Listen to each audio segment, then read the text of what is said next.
যুব কংগ্রেসের নতুন পদ পেলেন আরসালান খালিদ।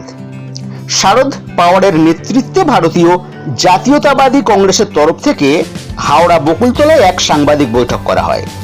সাংবাদিক বৈঠক করেন পশ্চিমবঙ্গের কার্যনির্বাহী সভাপতি আইনজীবী আরসালান খালিদ।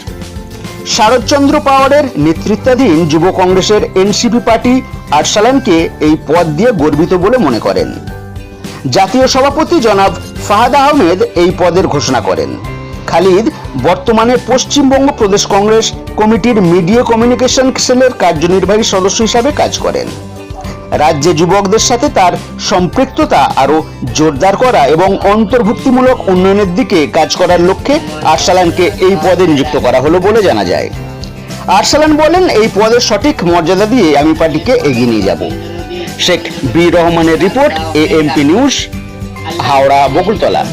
आज का कार्यक्रम तो मैं 20 तारीख को मैं अपॉइंट हुआ as a state working president of NCP S Sharad Pawar youth wing का।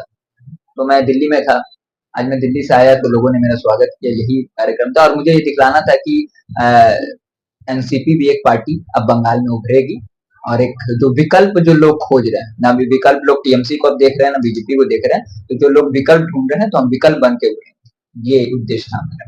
क्या लगता है कि एनसीपी के इस दौड़ में आगे? दौड़ में तो सब रहते हैं, दौड़ में वो लोग भी हम लोग भी मेहनत करेंगे।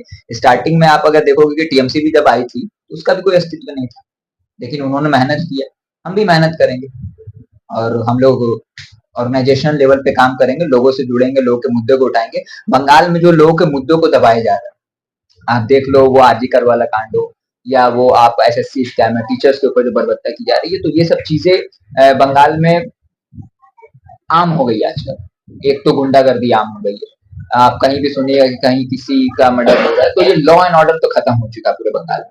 तो ये सब चीज देखने के बाद ना पब्लिक अब एक विकल्प खोज रही है, तो ना बीजेपी को विकल्प वो लोग देखते हैं, टीएमसी भी अब नहीं देख रहा है। हम लोग जो एनसीपी हम लोग नया संगठन लेके उतरे हैं, हम उम्मीद करते हैं कि हम जनता के बीच में जाएंगे, संगठन पे काम करेंगे और हम लोग अच्छा रिजल्ट हम लोग मिलेगा आने वाले टाइम में। क्या एनसीपी का की गोल्स मोस्टली होगा कि जो आवाज जो दबाई जा रही है, जो बंगाल की आवाम की, जो बंगाल की पब्लिक की आवाज दबाई जा रही है इन टर्म्स ऑफ एनीथिंग, मतलब आप हर मुद्दे को ले लो तो जो आवाज दबाई जा रही है, आप जैसे टीचर्स के मुद्दे पे लोगों, पहले टीचर्स को लाठीचार्ज किया गया, फिर उनके ऊपर केस भी कर दिया।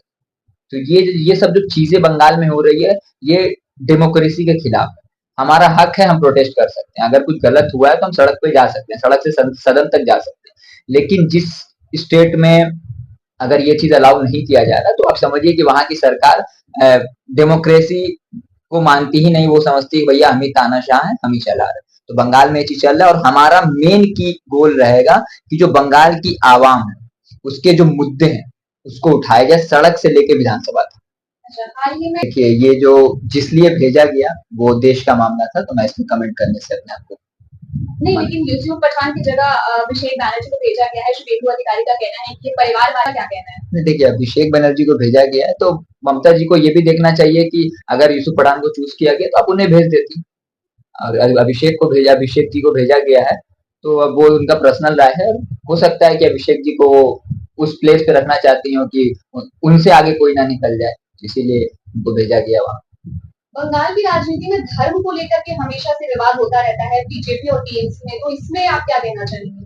देखिए, बंगाल की राजनीति को हमको अगर समझना है तो हमें यहाँ पे देखना पड़ेगा कि बंगाल में सबसे ज्यादा गंगा जमुना तहसीब होती है, लेकिन लास्ट कुछ सालों से जब से टीएमसी आई है और भाजपा की सरकार, भाजपा अपोजिशन में है, तो ये लोग धर्म के मुद्दे पे काम कर रहे हैं। तो हमें और आपको ये सोचना है और हमारी आवाम को ये सोचना है कि हमें धर्म पे वोट नहीं देना। देखिए, हम मुसलमान हैं, कोई हिंदू है, कोई सिख है, कोई ईसाई है। अगर महंगाई बढ़ती है तो सबको वही मिलता है। ये नहीं है कि हिंदू, अगर मैं फॉर एग्जाम्पल बोला कि अगर भाजपा अपने आप को हिंदूवादी पार्टी बोलती है, तो अगर भाजपा की सरकार बंगाल में है और अगर यहाँ पे तेल का दाम 1 लीटर का 120 रुपया होता है, तो ऐसा नहीं है कि हमें मुसलमानों को 120 में मिलेगा और हिंदूज को 100 रुपए में मिलेगा। महंगाई उनको भी मिलेगी, महंगाई हमें भी मिलेगी। तो ये चीज आवाम को सोचना है, क्योंकि हमको मुद्दों पे वोट करना है, हमको ये सब धर्म के मामले पे वोट नहीं करना है। ये लोग धर्म से सिर्फ अपना वोट बैंक बनाते हैं, और हमें वो वोट बैंक बन के नहीं रहना। हमें जो हमारा अहम मुद्दा है, शिक्षा, रोजगार, उसके बाद डेवलपमेंट, हमें इन सब मुद्दे पे वोट करना कि जो पार्टी हमें ये सब प्रोवाइड करेगी हम उनके लिए जाएंगे। ये नहीं कि जो बोले कि हम इस धर्म को सेव कर, धर्म हमारा पर्सनल होता है किसी का भी। हम नमाज पढ़ते हैं, ये हमारा पर्सनल है, आप पूजा करते हो वो आपका पर्सनल है, तो ये हमारा पर्सनल धर्म है। हम इसको शोकेस करके और इस पे राजनीति करना मेरे हिसाब से सबसे तुच्छ राजनीति होती है, धर्म की राजनीति।